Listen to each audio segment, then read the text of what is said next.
Hello everyone, welcome to my YouTube channel.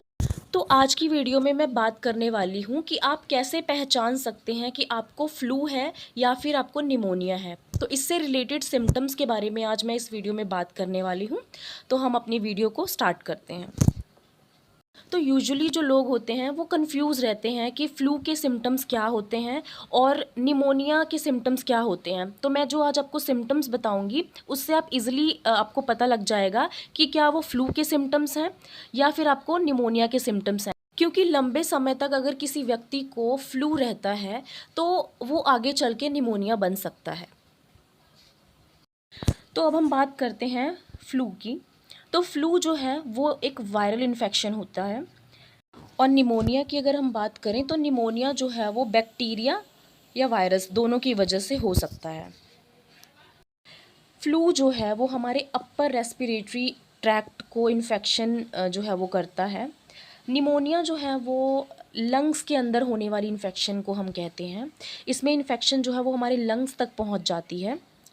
Flu जो है वो इसके सिम्टम्स जो हैं वो सडनली होते हैं, जबकि निमोनिया की अगर हम बात करें तो इसके सिम्टम्स जो हैं वो अपीयर होने में टाइम लगता है।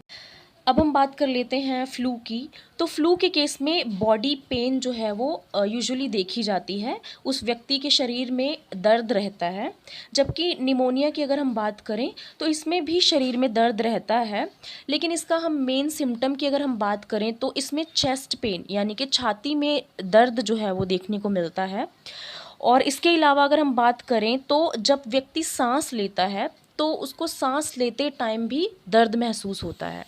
और जो छोटे बच्चे होते हैं उनमें जब निमोनिया के केस में क्या होता है कि जब वो बच्चा सांस लेता है तो वो बच्चे की एक वीजिंग साउंड यानी कि एक जैसे विसल की साउंड होती है, उस तरीके की साउंड जो है वो निकलती है जब बच्चा सांस लेता है। तो ये भी एक निमोनिया का अहम सिम्टम जो है वो माना जाता है।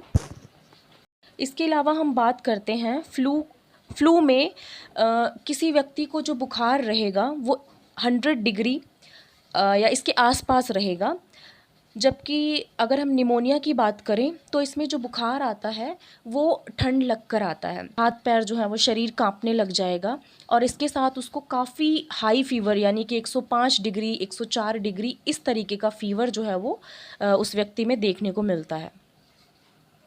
अगर किसी व्यक्ति को फ्लू है तो उसको हेडेक जो है वो यानी कि सिर में दर्द जो है वो ये शिकायत कॉमनली देखी जाती है।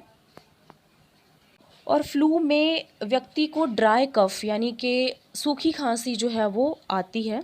इसके अलावा निमोनिया में जो उस व्यक्ति को खांसी होगी वो ज़्यादा आएगी और उसमें सबसे इम्पॉर्टेंट जो हम सिम्टम कह सकते हैं कि उस व्यक्ति को बलगम आएगी खांसी के साथ और वो बलगम का कलर जो है वो पीले रंग का या थोड़ा ग्रीनिश कलर का या फिर उसमें थोड़ा ब्लड भी आ सकता है।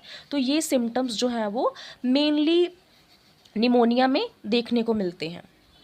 इसके अलावा निमोनिया में और भी बहुत सारे सिम्टम्स जो हैं वो देखने को मिलते हैं। जिस व्यक्ति को निमोनिया होगा उसके फिंगर के जो नेल्स होते हैं या फिर उसके जो लिप्स होते हैं उसका कलर जो है वो ब्लू कलर का हो जाता है। तो ये भी एक जो अहम सिम्टम्स है वो निमोनिया के पेशेंट्स में देखा जाता है।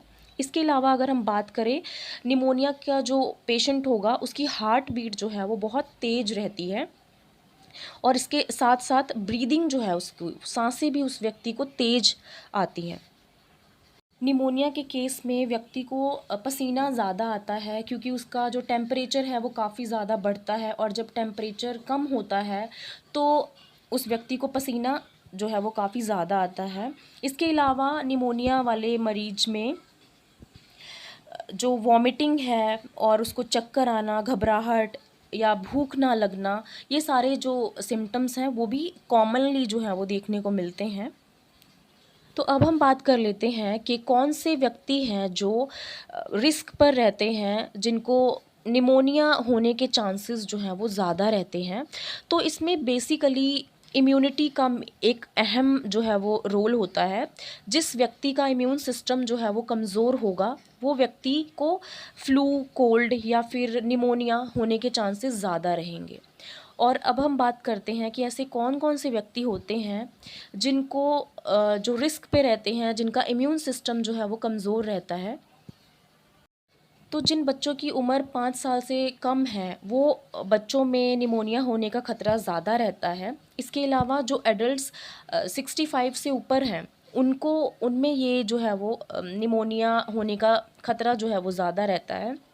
इसके अलावा अगर हम बात करें तो अस्थमा वाले पेशेंट्स को, जिन व्यक्तियों में अस्थमा होता है तो उनको जो है वो ये निमोनिया होने का चांस जो है वो थोड़ा ज़्यादा रहता है। इसके अलावा अगर हम और भी इन्फेक्शन जैसे कि सीओपीडी, तो उस केस में भी जो व्यक्ति है उसको निमोनिया होने का ख़तरा ज़्यादा बना रहता है। इसके अलावा हम बात करें तो डायबिटीज़ जिस यानी कि शुगर, तो शुगर जिन व्यक्तियों में होती है उनको भी ये लंग्स इन्फेक्शन होने का ख़तरा जो है वो ज़्यादा रहता है। इसके अलावा हार्ट पेशेंट की अगर हम बात करें, जिन मरीज़ों को हार्ट की बीमारी होती है तो उनमें भी निमोनिया या फ्लू, तो इन सब का ख़तरा जो है वो ज़्यादा रहता है।